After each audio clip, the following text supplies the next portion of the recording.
حقیقتیں ثابت ہیں، اور ایسی حقیقتیں ثابت ہیں کہ یہ ایک دوسرے سے جڑے ہوئے ہیں، ان کو جدا نہیں کیا جا سکتا۔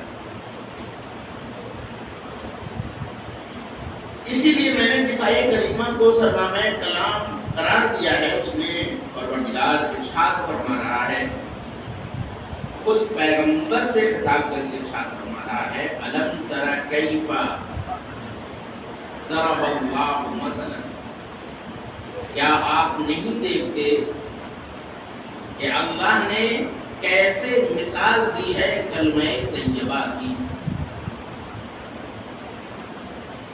اب وہ کلمہ طیبہ کی مثال سوالیہ ہے، لیکن پھر اس کے بعد خود پروردگار جواب دے رہا ہے کہ کلمہ طیبہ کی مثال ہے شجرہ طیبہ کے مانند۔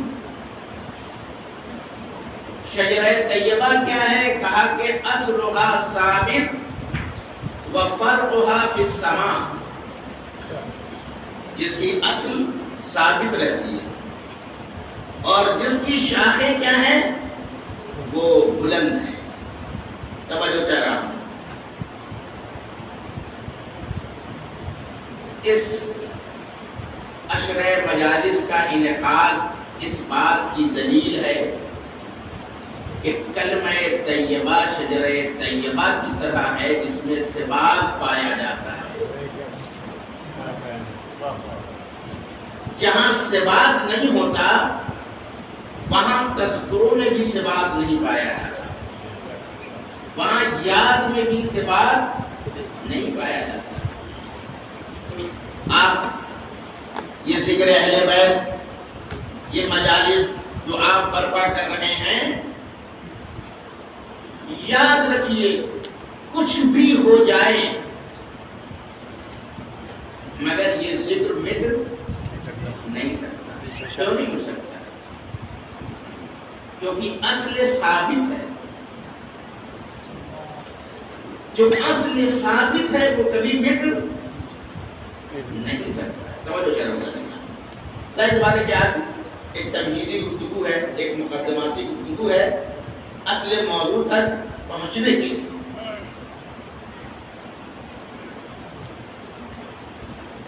اب کلمہ طیبہ کیا ہے؟ کلمہ طیبہ شیخ قریبی نے امام جعفر صادق علیہ السلام کی تفسیر میں یہ روایت بیان کی ہے کہ آپ نے فرمایا ہوا قول المؤمن۔ کلمہ طیبہ کیا ہے؟ قول مومن۔ وہ مومن کا قول کیا ہے؟ لا الہ الا اللہ، اللہ کے سوا کوئی معبود نہیں ہے۔ اگر ثبات ہے تو توحید کو ثبات ہے، اور جو توحید سے وابستہ ہو جائے اسے ثبات ہے۔ توجہ کر رہا ہوں، مگر ذات حق حق ہے یا نہیں ہے؟ حق کہتے ہی اس کو ہے کہ جو کیا ہو؟ ثابت ہو۔ کربلا بھی کیونکہ حق ہے اسی لیے ثابت ہے۔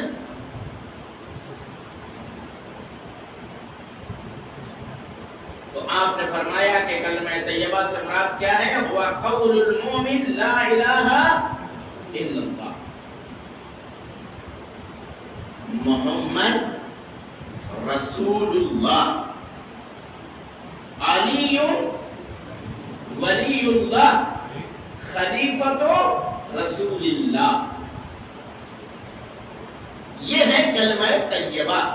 توجہ کہہ رہا ہوں، انہی سے تمام حقیقتیں وابستہ ہیں، توحید، رسالت اور امامت، تمام حقیقتیں انہی پر کیا ہوتی ہیں؟ جا کر کے منتہی ہوتی ہیں۔ اسی لیے دنیا میں کہیں بھی ثبات کا تذکرہ نہیں ہوتا، لیکن ہمارے یہاں جب ہم اپنے مردے کو قبر میں اتارتے ہیں تو تلقین بیان کرتے ہیں. یہ تلقین نہیں ہے، ہم صفات کو بیان کر رہے ہیں. اس لیے کہ ہم جب تذکرہ کرتے ہیں تو یہی تو کہتے ہیں کہ صراط حق ہے، قیامت حق ہے، موت حق ہے. یہ حق کا مطلب کیا ہوا؟ یعنی ثابت ہے. تو ایک ہی چیز پر ثابت ہے، اس کو تلقین میں بیان کیا گیا ہے. ہم اللہ کا تذکرہ کرتے ہیں، رسول کی رسالت کا تذکرہ کرتے ہیں، ائمہ کی امامت کا تذکرہ کرتے ہیں. تو یہ سلسلہ آپ کو کہیں نہیں ملے گا کہ جہاں صفات کا اعلان کیا جا رہا ہے، جو کلمہ طیبہ سے وابستہ ہو جائے صفات وہاں ہونا چاہیے. جو کلمہ طیبہ سے وابستہ ہو جائے وہاں پر کیا ہونا چاہیے؟ صفات ہونا چاہیے. اس لیے تلقین نہیں ہے، یہ صفات کی کیا ہم دے رہے ہیں؟ گواہی دے رہے ہیں. تو اب یہ روایت سے میں نے تبرکن امام کی فرمائش آپ کی خدمت میں ہم نے بیان کی. تو اب کہا گیا کہ کلمہ طیبہ کی مثال ہے شجرہ طیبہ کے مانند. تو شجرہ طیبہ کیا ہے؟ توجہ چہ رہا ہوں. دیکھیے، اگر تمثیل دی گئی ہے تو وجہ مشابہت برقرار رہنی چاہیے. اسی لیے تفسیر میں دیکھیں کوئی اختلاف نظر نہیں آئے گا. اگر کلمہ طیبہ کہا گیا تو وہاں کیا کہا گیا؟ ہوا قول المومن، مومن کا کہنا لا الہ الا اللہ محمد رسول اللہ علیہ ولی اللہ. اب شجرہ طیبہ، توجہ کر رہا ہوں، اب شجرہ طیبہ کی تفسیر میں چھٹے امام جعفر صادق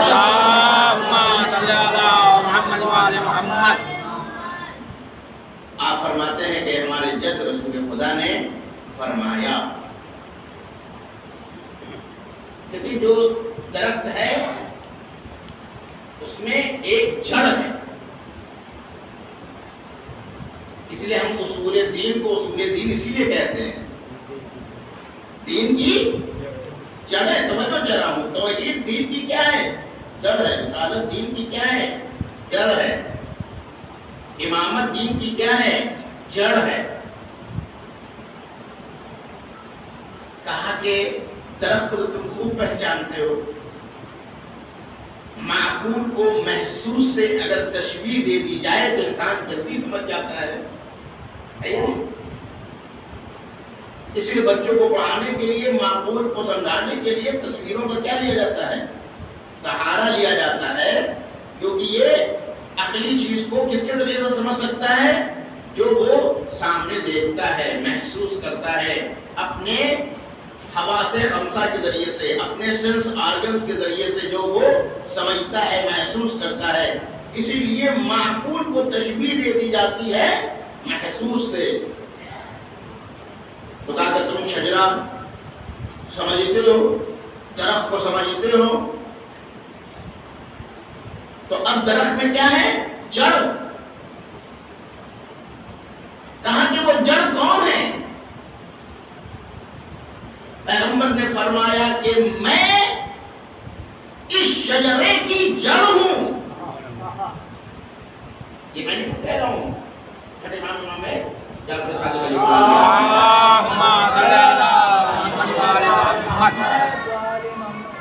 اب دیکھیں درخت جڑ تو ہو گئی، تو جڑ سے ہی تنا نکلتا ہے نا. کہا وہ تنا کون ہے؟ کہا ذات امیر المومنین علی بن ابی طالب. کیا ہے؟ تنا. جڑ سے تنا، اور تنے کے اوپر کیا ہوتی ہیں؟ شاخیں. تو شاخیں کون ہیں؟ کہا کہ ائمہ، یعنی مولا علی کے علاوہ جو 11 ائمہ ہیں وہ کیا ہیں؟ اس تن کی شاخیں ہیں. توجہ کرا. تو اب اگر ایک جڑ بھی ہو، تنا بھی ہو، شاخیں بھی ہو، تو پھل بھی تو ہونا چاہیے. کہا یاد رکھو جو جیس چیز کا پیڑ ہوتا ہے پھل بھی ویسا ہی ہوتا ہے. توجہ کہہ رہا ہوں، جو جیسا پیڑ ہوگا اس کے پھل بھی ویسے ہی ہوں گے۔ اس کے بعد آپ نے فرمایا کہ اور ہم ائمہ کا علم اور ہم اہل بیت کا علم اس درخت کے پھل ہیں۔ کیا بات ہے، کیا بات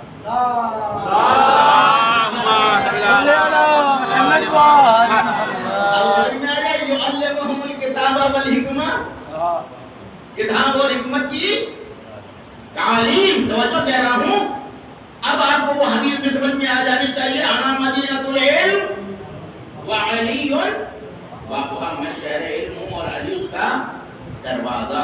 عزیزو، کیونکہ ہم نے کہا کہ موضوع میں ذمہ داریاں شامل ہیں، تو اگر ہم اس جڑ سے وابستہ ہیں، اگر ہم اس تنے سے وابستہ ہیں، اگر ہم اس شاخوں سے، ان شاخوں سے وابستہ ہیں، تو ہمارے پاس پھل ہونا چاہیے، نہیں ہونا چاہیے؟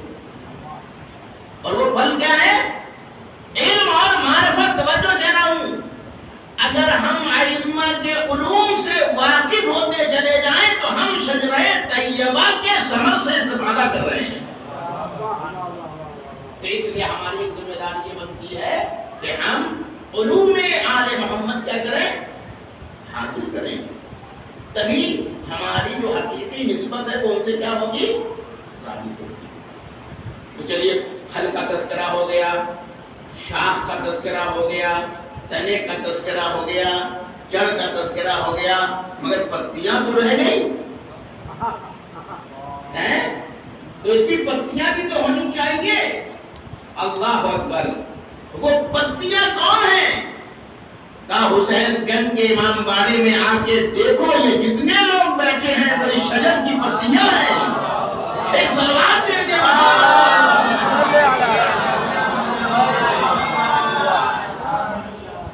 مومنین، جو ان پر ایمان لے کر کے آتے ہیں وہ کیا ہیں؟ پتیاں ہیں اس شجرے کی۔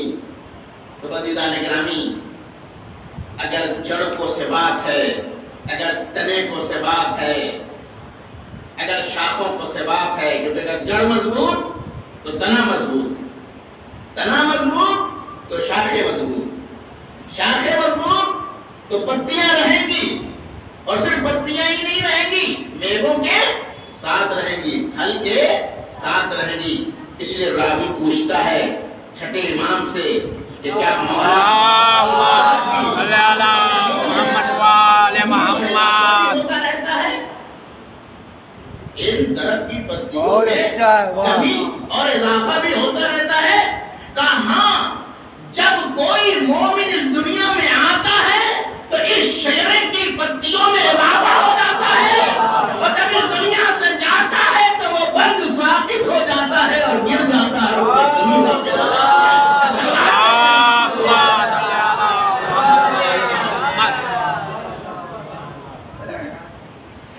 شجرہ طیبہ سے مثال دی گئی ہے۔ اب کہا گیا کہ اصلها ثابت وفرعها فی السماء، یہ ثابت ہے، یہ ثبوت رکھتا ہے، اور یہ ثبوت اس بات کی دلیل ہے۔ دیکھیے، نسل کے تسلسل کو بھی شجرے کے ذریعے ہی بیان کیا جاتا ہے۔ توجہ کہہ رہا ہوں، نسل کے تسلسل کو بھی کہے ذریعے سے بیان کیا جاتا ہے؟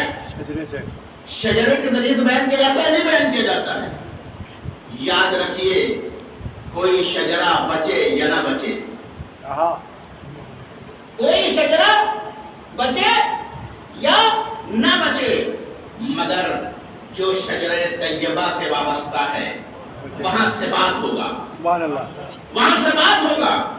اسی لیے کہیں بھی تسلسل نہیں پایا جاتا، مگر ابھی آپ نے سے پہلے والی مجلس میں زیارت وارثہ کے حوالے سے گفتگو سنی، تو یہ زیارت وارثہ نہیں ہے، یہ بتایا جا رہا ہے کہ دیکھو یہ شجرہ طیبہ ہے، اس کی اصل ثابت ہے۔ توجہ دلاؤں، اصل ثابت ہے، اسی لیے اس ثبوت کو بیان کیا گیا کہ حسین ایک تسلسل کا نام ہے، حسین ایک ثبوت کا نام ہے۔ تم ایک وراثت کی بات کرتے ہو،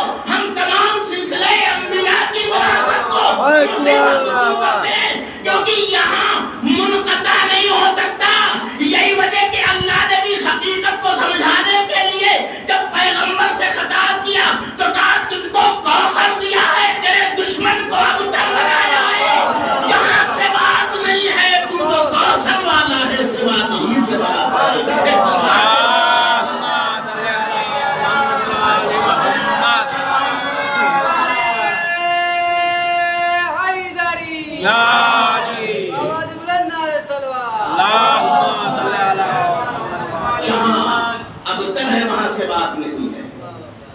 کوثر ہے وہاں سے بات ہے. اس لیے اس تسلسل کو بیان کیا جاتا ہے کہ سلام ہو تم پر آدم کے وارث, سلام ہو تم پر نوح کے وارث, سلام ہو تم پر ابراہیم کے وارث. اور عجیب بات ہے کیونکہ میرا موضوع جو میں آپ کی خدمت میں عرض کر چکا ہوں, یہی وجہ کہ جب وہ آنے والا بھی آئے گا, بہت اہم روایت آپ کی خدمت میں عرض کر رہا ہوں کیونکہ وہ ثابت ہے. جب ثابت ہے تو اس میں تغیر نہیں پایا جائے گا. اسی لیے جب امام آئیں گے اور ظہور کریں گے تب بات وہیں سے شروع کریں گے جہاں سے زیارت وارثہ نے بات شروع کی ہے, آدم سے. سبحان اللہ. اسی لیے امام کہیں گے اگر آدم کو دیکھنا چاہتے ہو تو میں ہی آدم ہوں. میں بات سے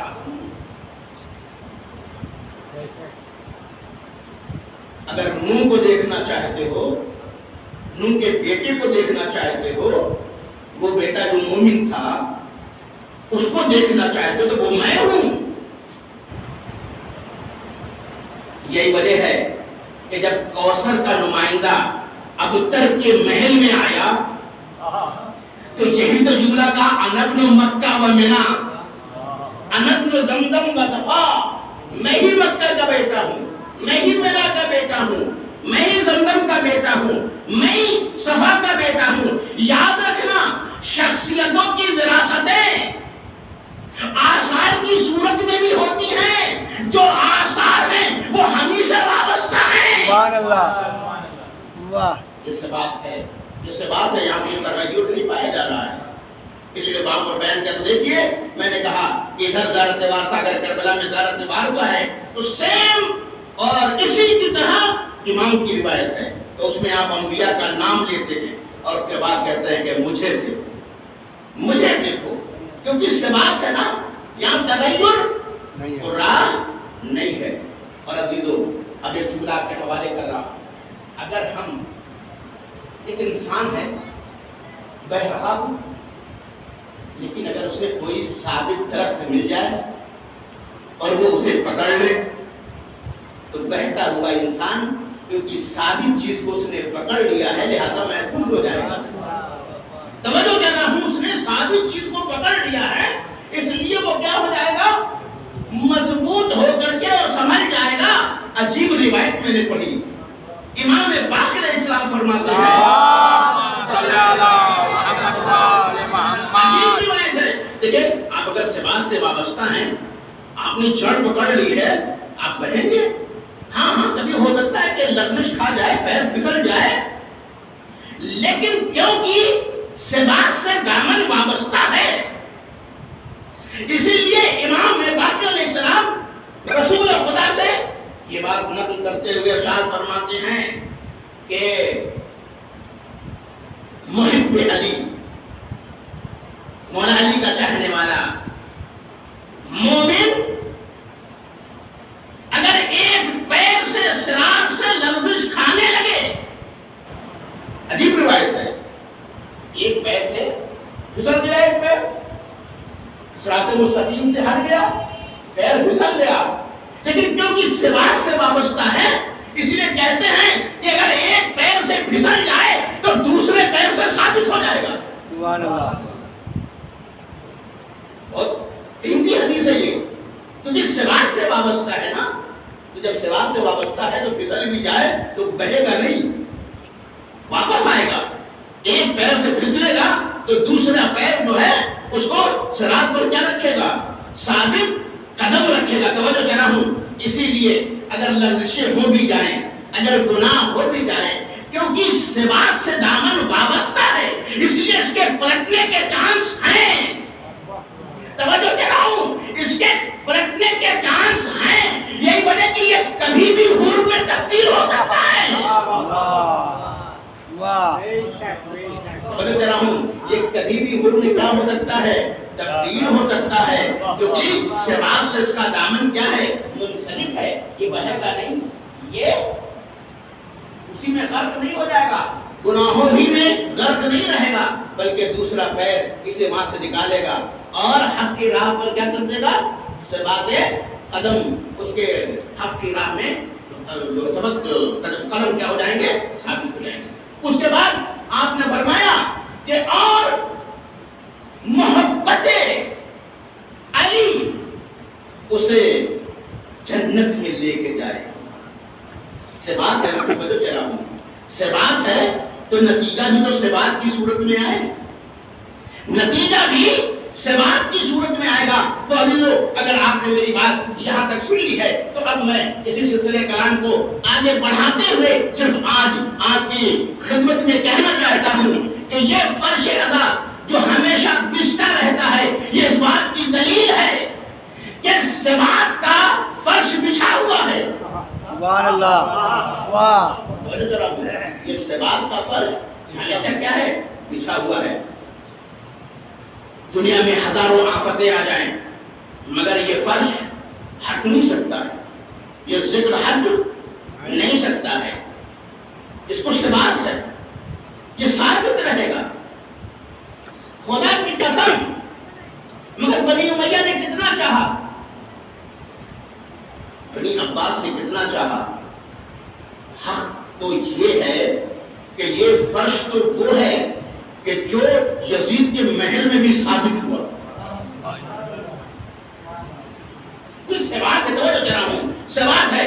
تو اب نتیجتاً آج کی تمہیدی گفتگو ہے, اس لیے میں آپ کی خدمت میں یہ بات عرض کرنا چاہتا ہوں کیونکہ کلمہ طیبہ شجرہ طیبہ کی طرح ہے, لہذا ثبات جب ثبات ہے تو جو اس سے وابستہ ہو جائے اس کے کردار میں ثبات ہونا چاہیے, اس کے عقائد میں ثبات پایا جائے گا, اس کے اخلاق میں ثبات پایا جائے گا, اس کے کردار میں ثبات پایا جائے گا. توجہ دے رہا ہوں, ہم اس فرض پر آ کر کے کم سے کم اتنی تو گواہی دیتے ہی ہیں کہ ہم بدلے نہیں ہیں.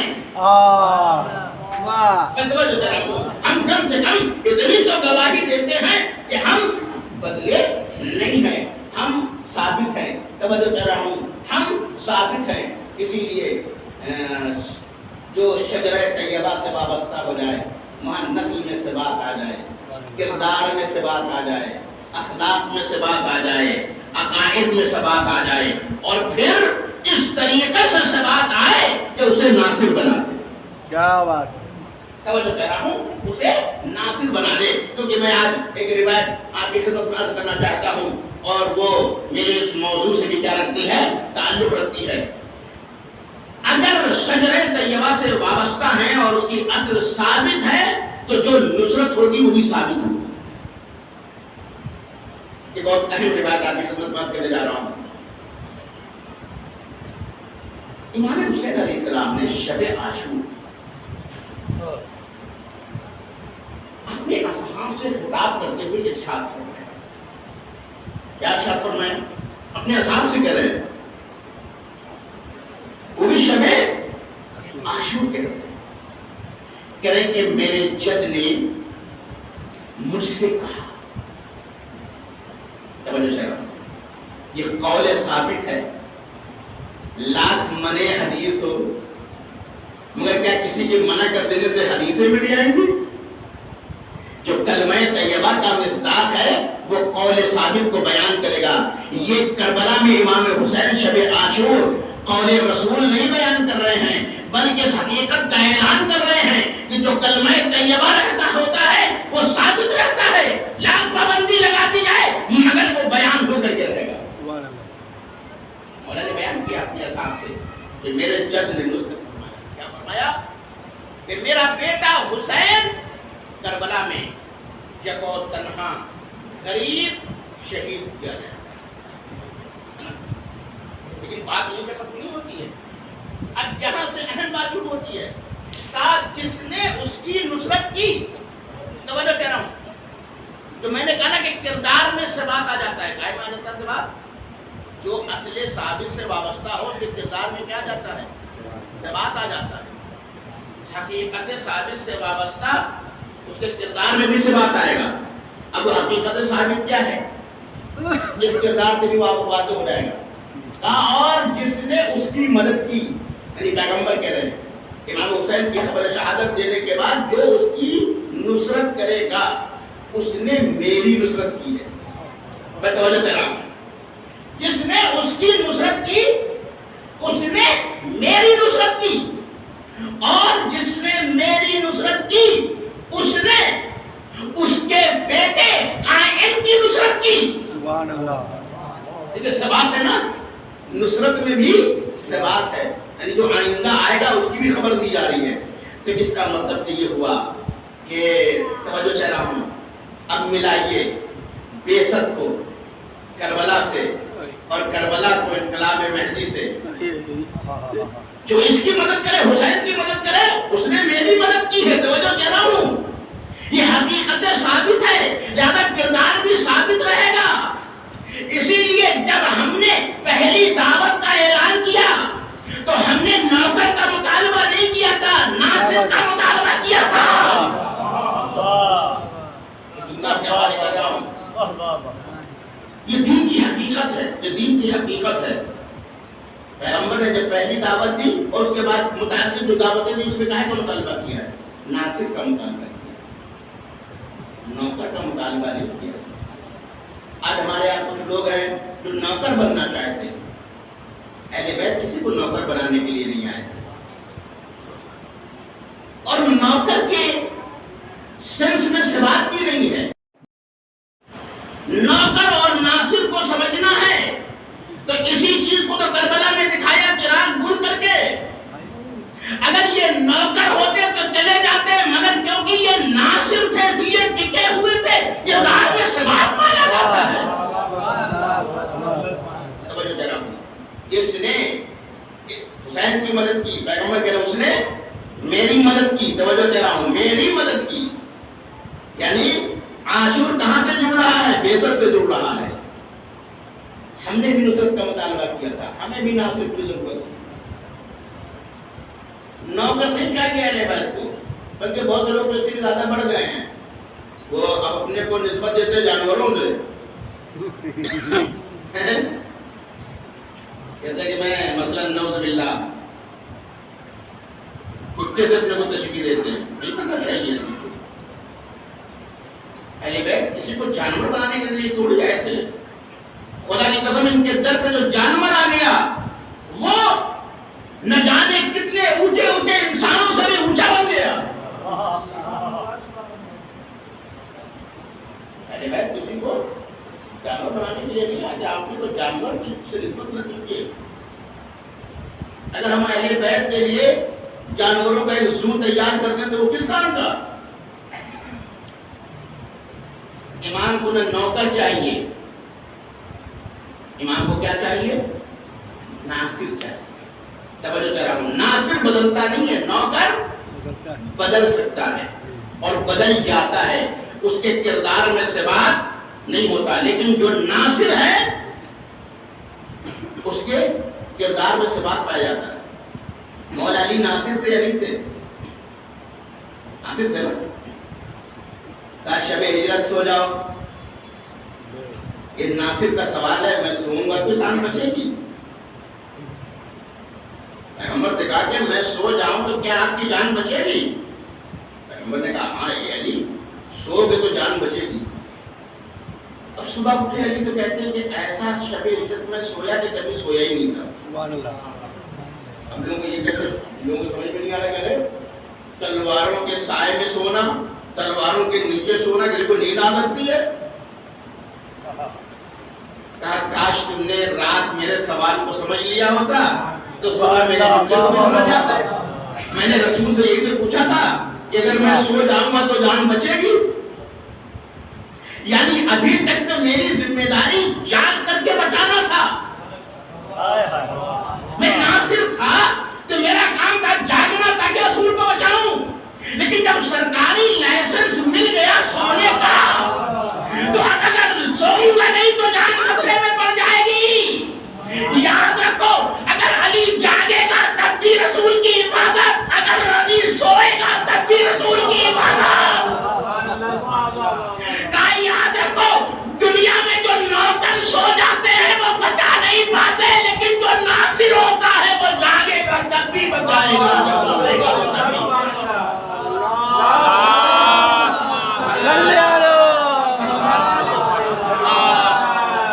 ناصر ہے وہ سوئے گا بھی تب بھی بچائے گا۔ اس لیے کہا جیسی نیند مجھے شب ہجرت آئی کبھی آئی نہیں، کیونکہ آج لائسنس ملا ہے سونے کا۔ اگر آج میں جاگ جاؤں تو جان خطرے میں پڑ جائے گا۔ سونا ہے یار، اور مولا علی سوئے اور چین سے سوئے۔ یہ ناصر، توجہ کراؤ، ناصر کے کردار میں ثبات پایا جائے گا۔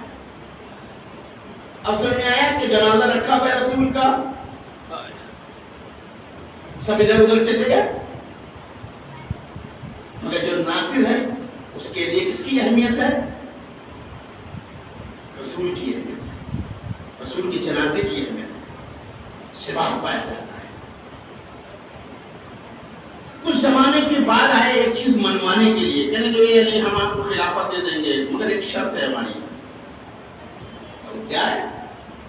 آپ کتاب اور سنت کے مطابق عمل کریں گے۔ مولانا کا مجھ سے زیادہ کون جانتا ہے کتاب کے بارے میں؟ اب ساتھ میں انہوں نے ایک چیز اور لگائی، کہا سیرت پہ بھی عمل کرنا پڑے گا آپ کو شیخین۔ کردار ثابت ہوتا ہے ناصر۔ آج تک کوئی آدمی ہوتا تو وہ فوراً مول تول کرنے لگتا۔ اتنی بڑی خلافت مولانا کو ملی تھی ایک شرط پر، مگر کیا علی کسی کی سیرت کو رسول کی سیرت کے برابر لا سکتا ہے؟ اور خدا کی قسم یہی تو ثبات ہے کہ علی نے ایک ایسا جملہ کہا کہ اگر وہ سیرت کتاب اور سنت کے مطابق ہے تو الگ سے کہنے کی ضرورت نہیں ہے، اور اگر وہ سیرت کتاب اور سنت کے برخلاف ہے تو ایسی سیرت کا مطالبہ علی سے نہیں کیا جا سکتا ہے۔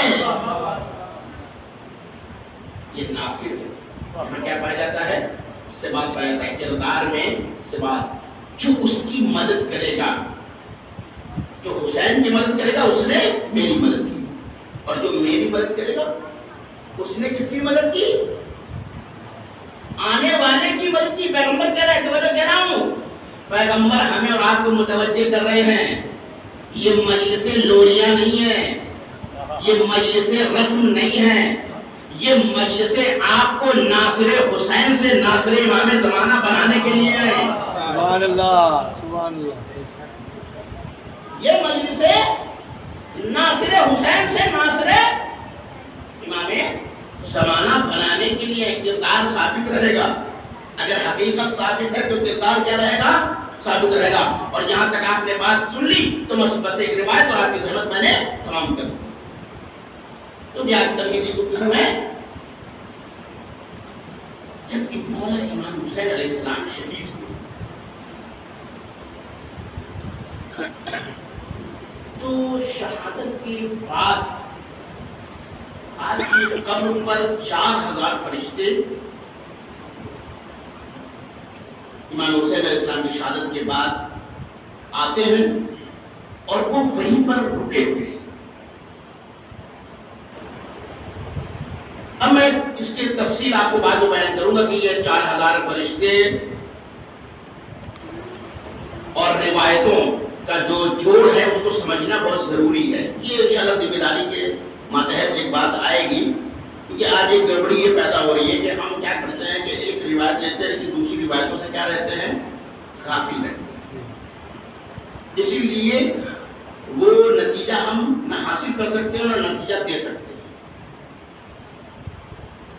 یہ روایت کئی روایتوں کو یعنی جو الگ الگ روایتیں بیان کرتی ہیں اس کا نچوڑ اس روایت میں آتا ہے، یعنی تمام روایتوں کے باتوں کو سمیٹ کر کے کیا کرتی ہے؟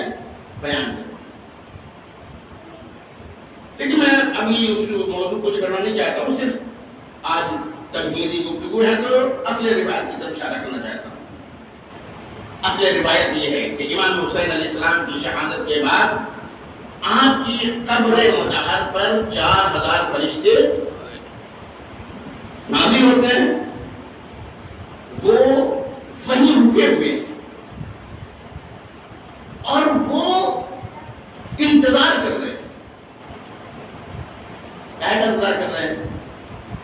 حسین کے وارث کے آنے کا۔ ایک جملہ میں آپ سے کہہ رہا ہوں، کبھی جو آپ سے زیارت میں کہا جاتا ہے یا لیتنی کنتم معکم فافوز معکم، یہ آپ سمجھ لیجیے کہ رسم ہے، رسم نہیں ہے، یہ اصل ہے، یہ اصل ثابت ہے۔ سبحان اللہ۔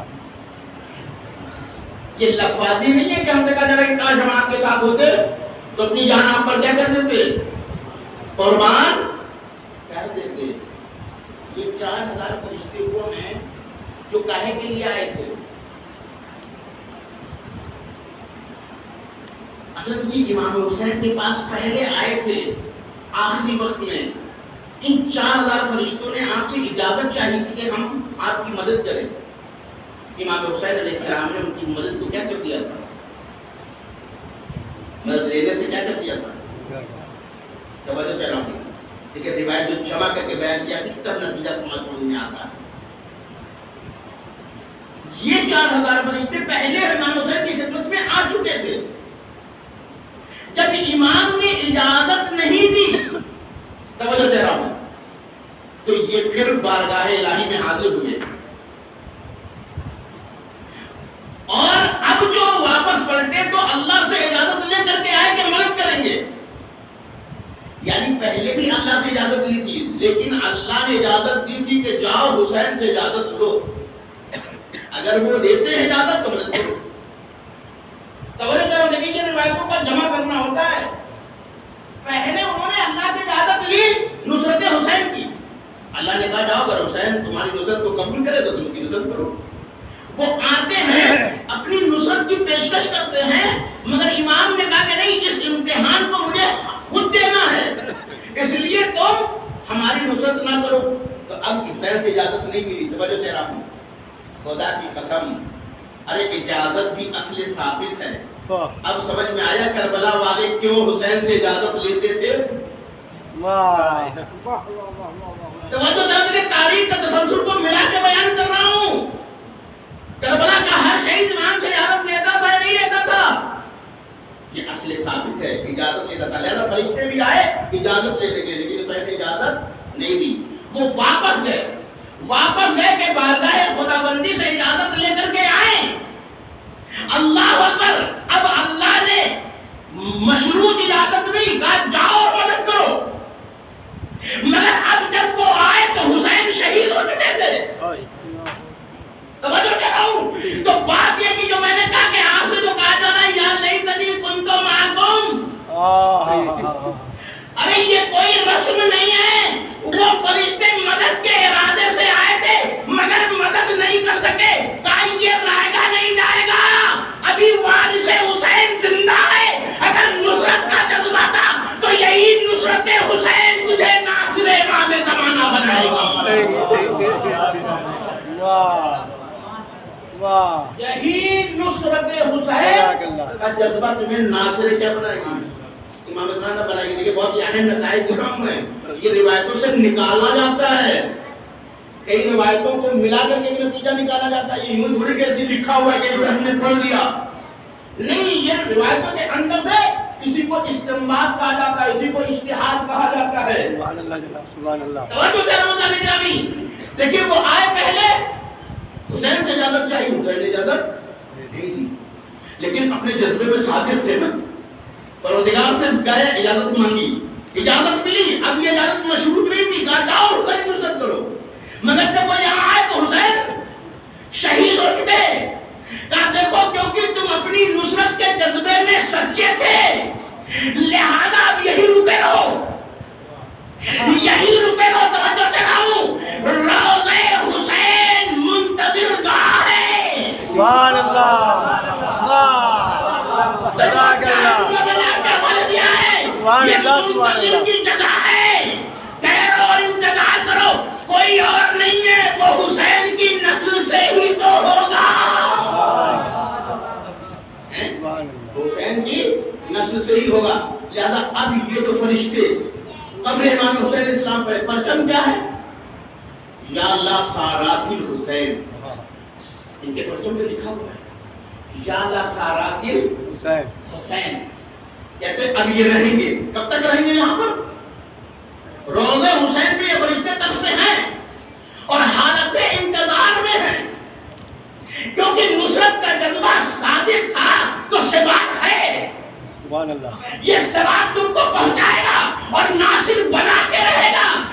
جب کعبے سے وارث حسین اپنے ظہور کا اعلان کرے گا تو یہ 4000 فرشتے قبر حسین سے اٹھیں گے، یا اللہ سارات الحسین کا پرچم لے کر کے وارث حسین سے ملحق ہوں گے اور ان کی نصرت کریں گے۔ ارے یہ روایت بتا رہی ہے یا لیتنی کنت معکم کو معمولی نہ سمجھو، اگر زمانے نے تم کو حسین سے بعد میں بھیجا ہے، ارے یہ فرشتے بھی تو شہادت حسین کے بعد پہنچے تھے، مگر ہم نے ان کی جذبہ نصرت کو ضائع نہیں کیا۔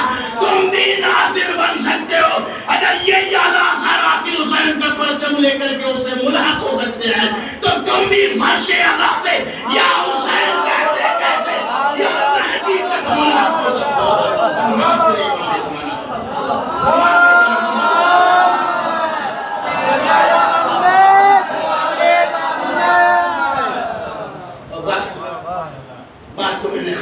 یہ ہے وہ ثبات جس کو میں بیان کر رہا ہوں، جزاک اللہ کردار میں ثبات ہے کہ یا لیتنی کو آپ رسم نہ سمجھیے، یہ الفاظ نہ سمجھیے، اس کو مجاز نہ سمجھیے، یہ حقیقت ہے، یہ حقیقت ہے کہ آپ کو ناصر امام زمانہ بنا سکتے اور بنا رہی ہے۔ شیخ زکزاکی کون ہے؟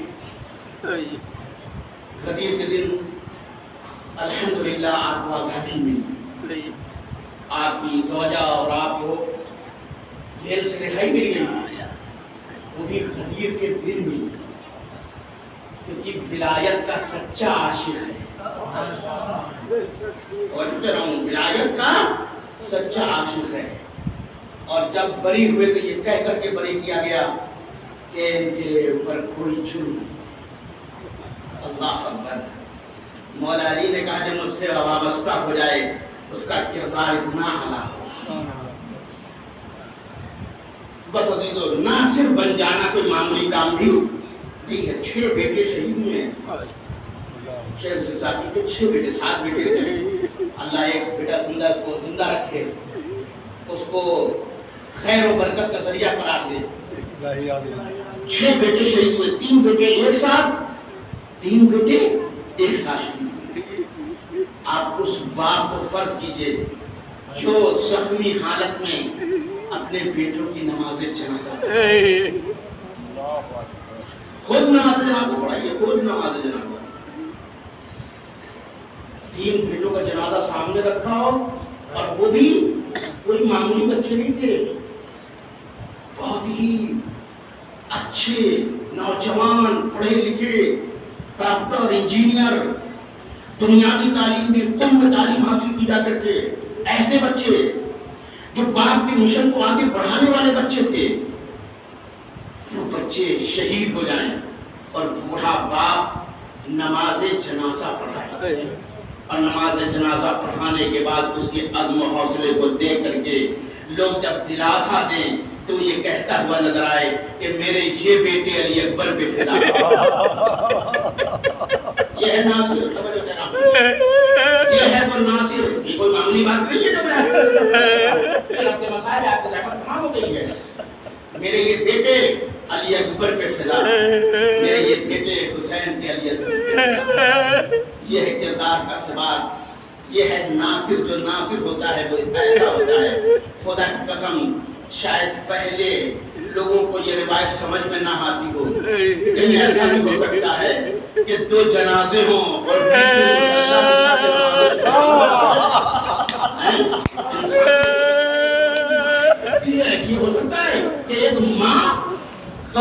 نوجوان بچے ان کا جنازہ آئے اور وہ زینب ان دونوں جنازوں کے درمیان مصلی بچھا دے. انسان کو سمجھ میں نہیں آتا. خدا کی قسم یہ اس گھر کے ناصر ایسے ہوتے ہیں. نے بتایا میں خود کی طرح اس گھر سے وابستہ ہوا. میرا کردار ایسا ہے کہ میرے بچے بے دردی سے شہید کیے گئے. میں نے نماز جنازہ بھی پڑھائی اور شکرانہ بھی ادا کیا اور کہا کہ یہ میرے بچے حسین پر فدا. ارے جب 1400 سال کے بعد آنے والے ایسے ہوتے ہو تو جو زینب خود کربلا میں رہی ہو،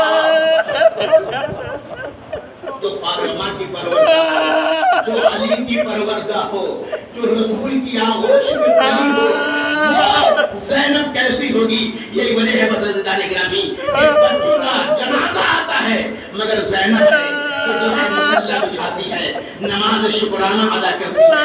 کہتی کہ پروردگار نے اس قربانی کو قبول کر لے. اللہ اکبر. یہ ہے بچوں کی کیفیت. مگر یہی زینب ہے. آپ جناب زینب کے دل کو محسوس کیجیے، ان کے جذبات کو محسوس کیجیے. جناب زینب کے جذبات کیا ہے؟ جناب زینب کے دل کی نرمی کیا ہے؟ اس کو سمجھیے. آپ سوچیے کہ جو علی اکبر کے لیے ایسی نرم ہو وہ اپنے بچوں کے لیے کیسی نہیں ہوگی. کربلا نے اسی لیے زینب کے دونوں رخ کو دکھائے، دونوں رخ کو دکھائے. یہاں سے جناب زینب کے کردار کی عظمت سمجھ میں آتی ہے. وہی زینب تو ہے کہ جب بچوں کے جنازے آئے تو نماز شکرانہ پڑھ رہی ہے. مگر یہی وہ زینب ہے کہ جب علی اکبر کا جنازہ آیا تو اپنے کو بے ساختہ علی اکبر کے اوپر گرا دیا. کہ روایت کے جملے ہیں کہ وہ چادر راضی کو بیان کرتا ہے کہ میں نے ایک سفید چادر میں ایک خاتون کو دیکھا تھا مگر جب جنازے سے ہٹنے کی روایت آتی ہے تو یہ کہ وہ خاتون سرخ چادر اڑے ہوئے تھی. یہ سرخ چادر نہیں، یہ وہی سفید چادر تھی مگر علی اکبر سے یوں لپٹی. علی اکبر سے یوں متمسک ہوئی. خون علی اکبر میں جو سفید چادر دکھایا زینب نے کے بارے میں ایسی ہے کہ میں انہیں برداشت نہیں کر سکتی. مگر ہائے یہی زینب جو قاسم کے اوپر اپنے کو گرا دیتی ہے جب بچوں کا جنازہ آتا ہے. شکرانے کی نماز پڑھتی ہے، آواز دیتی ہے انکا انت السمیع. الہی جو پریشان ہیں جو بیمار ہیں ان کو شفا کاملہ دینا ہے، جو بے روزگار ہیں کو روزی عطا، جو بے مکان ہیں کو مکان، جو بے اولاد ہیں کو اولاد صالحہ. ہم سب کو اعمال صالحہ کی توفیق عطا، ہم سب کو برائیوں سے بچنے کی توفیق عطا. پروردگار تو نے ہم کو اس وبا سے اب تک محفوظ رکھا ہے، آئندہ بھی ہمیں محفوظ رکھا ہے. آپ سوچئے ہماری اس فرش پہ پہلے نہ جانے کون سے لوگ یہاں پر رہے ہوں گے آج ہمارے درمیان نہیں ہے. ہم کو ایک بار پھر یہ موقع ملا کہ ہم فرش عطا پر آئیں. یا اللہ تیرا شکر ہے کہ تو نے ہمیں حسین کے ذکر کے لیے باقی رکھا. یا اللہ تیرا شکر ہے کہ تو نے یاد حسین، امام حسین پر گریے کے لیے وہ زندہ رکھا. یا اللہ اس سے یہ دعا ہے کہ اگر زندہ رکھا ہے تو میری زندگی کو بامقصد بنا دے، میری زندگی کو راہ حسین میں لگا دے، میری زندگی کو راہ مقاصد کربلا میں لگا دے. پروردگار ہمارے مرحومین کو اس مجلس کے ثواب میں شریک، ہمارے والدین، ہمارے رشتہ دار، ہمارے عزیز و اقارب، تمام مومنین مومنات جو دنیا سے گزر گئے ہیں آج وہ اس فرش پر نہیں ہیں لیکن کل انہوں نے ہی ہمیں اس فرش پر آنے کا سلیقہ دیا ہے. پروردگار ان پر اپنی رحمت کو نازل فرما. پروردگار ان کو مجلس امام حسین کے